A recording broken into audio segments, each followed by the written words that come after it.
And your elbow. Here you go, sir. Alright, here's your paper towels. Here's your paper towel. Alright, and start working on the letter H.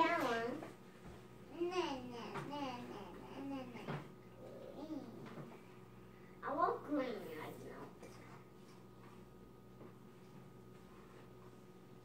What you doing? Good job. Let me see yours. Very good. All right, across. Very good. Down. Down. Across. Yes, that is yours.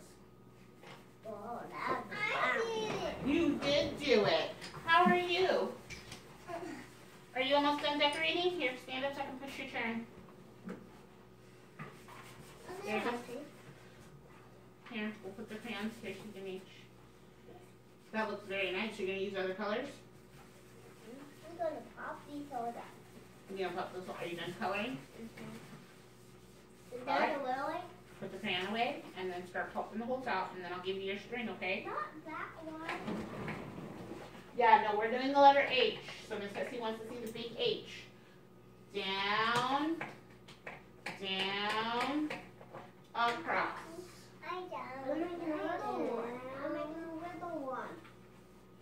I have to make a little one. We're going to make the little one, but right now we're working on the big one.